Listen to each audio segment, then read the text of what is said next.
Welcome to our channel. Iran Israel இப்ப நடக்கிற போரை பத்தி நம்ம எல்லா விதத்துக்குமே தெரிஞ்ச ஒண்ணுதாங்க. இப்ப பார்த்தோம்னா ஈரான் சத்தமே இல்லாம ஒரு சம்பவத்தை செஞ்சிருக்காங்க. அது மட்டும் இல்லங்க, நடுக்கடல்ல யூட்டர்ன் போட்டு தன் நாடை நோக்கி திரும்பி செல்லும் கப்பல்கள் உலக அரசியலே பார்த்தோம்னா அதிர போகுதுன்னே சொல்லலாம். அந்த அளவுக்கு ஈரான் சத்தமே இல்லாம ஒரு தரமான சம்பவத்தை பண்ணிக்கிட்டு இருக்காங்க. கச்சா எண்ணெய் கப்பல்கள் பார்த்தோம்னா ஹார்முஸ் ஜலசந்தி வழியாக பயணிக்க தயக்கம் காட்டி வருதுங்க. ஃபர்ஸ்ட் பார்த்தோம்னா இந்த ஹார்முஸ் ஜலசந்தி அப்படின்னா என்ன அப்படின்றத பத்தி நான் முதல் தெளிவா சொல்லிடுறேன். இந்த ஜலசந்தி இது உலகின் மிக முக்கியமான கடல்வழி பாதையில ஒன்றா இருக்குங்க. இந்த ஜலசந்தியில ஏற்படும் எந்த ஒரு தடங்களும் உலக எண்ணெய் சந்தைகளுக்கு குறிப்பிடத்தக்க விளைவுகளை ஏற்படுத்தும் என்று சர்வதேச எரிசக்தி நிறுவனம் தெரிவித்திருக்காங்க. இந்த பாதை தடுக்கப்பட்டால் உலகின் பொருளாதாரம் சில வாரங்கள்ல அதல பாதாளத்திற்கு செல்லும் அபாயமும் இருக்குன்னு சொல்லி இருக்காங்க. சில கப்பல்கள் பார்த்தோம்னா ஏற்கனவே அப்பகுதியில் செல்லாம திசை மாறி சென்று இருக்காங்க. அமெரிக்காவுக்கும் இஸ்ரேலுக்கும் இடையிலான மோதல்ல அமெரிக்கா தலையிட்டால் உலகின் முக்கிய எண்ணெய் போக்குவரத்து வழிகளில் ஒன்றான ஹார்முஸ் ஜலசந்தி மூட ஈரான் தயாராக இருப்பதாக எச்சரிச்சிருக்குன்னா பாத்துக்கோங்க. இந்த நிலையில் நேற்று அமெரிக்கா நடத்திய தாக்குதலால் விரைவில் ஈரான் இந்த ஜலசந்தியை மூட வாய்ப்பு உள்ளதாக ஈரானால் ஜலசந்தியை மூட முடியுமா என்று நீங்க கேட்டீங்கன்னா, ஹார்முஸ் ஜலசந்தியை மூட முடியும் என்று ஈரான் நீண்ட காலமாக கூறி வருது. இந்த ஜலசந்தியை ஒரு சாலையை மூடுவது போல எளிதாக மூட முடியாதுங்க. ஆனால் வணிக போக்குவரத்துக்கு ஆபத்தானதாக மாற்றி உலகளாவிய கப்பல் போக்குவரத்தை சீர்குலைக்க ஈரான் முயற்சி செய்யலாம்.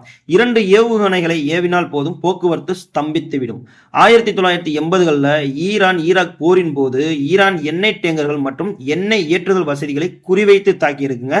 சீனா தயாரிப்பான சில்க்வாம் ஏவுகணைகள் மற்றும் அதிவேக படகுகள் மூலம் ஈரான் தாக்குதல் நடத்தியது. இந்த நடவடிக்கைகள் ஜலசந்தியை முழுமையாக தடுக்கப்படவில்லை, ஆனால் கப்பல் காப்பீட்டு பிரீமியங்களை கூர்மையாக அதிகரித்தது மற்றும் கடல் போக்குவரத்தை தாமதப்படுத்தியது. இதனால் கடுமையான பொருளாதார சரிவு ஏற்பட்டது. 2012ஆம் ஆண்டில் அமெரிக்கா காங்கிரஸ் ஆராய்ச்சி சேவை வெளியிட்ட அறிவிக்கையின்படி ஈரான் ஜலசந்தியை ஒரே கட்டமாக மூட முயற்சிக்காமல் கொஞ்சம் கொஞ்சமாக இந்த பகுதியை மூட முயற்சிக்கலாம். ஈரான் குறைவான தாக்குதலுடன் தொடங்கி காலப்போக்கில் அதிக வன்முறைக்கு செல்லலாம். இதன் மூலம் போக்குவரத்தை தடுக்க முடியும் என்று அந்த அறிக்கையில தெரிவிச்சிருக்காங்க. இப்போ ஈரான் எந்த விதமான நடவடிக்கைகள் எடுத்தால் இந்த ஜலசந்தியை மூடலாம். ஜலசந்தியில் நுழையும் கப்பல்களுக்கு என்ன விளைவுகள் ஏற்படும் என்று வெளிப்படையாக கூறாமல் கப்பல் போக்குவரத்து ஜலசந்தி மூடப்பட்டுள்ளதாக அறிவிப்பது இது ஒரு காரணம். ஜலசந்தியில் அல்லது பாரசீக வளைகுடாவின் பிற பகுதியில் செல்லும் கப்பல்கள் இடமறிக்கப்பட்டு தடுத்து வைக்கப்படலாம் அல்லது அதை தாக்கவும் படலாம் என்று வெளிப்படையாக அறிவித்து கப்பல்களை அச்சுறுத்துவது. இதுவும் பார்த்தோம்னா ஒரு பயமுறுத்துற மாதிரி தான். 3வது பார்த்தோம்னா ஜலசந்தியில அல்லது வளைகுடாவின் பிற பகுதியில் செல்லும் கப்பல்களை நோக்கி எச்சரிக்கை துப்பாக்கி சூடு நடத்துவது.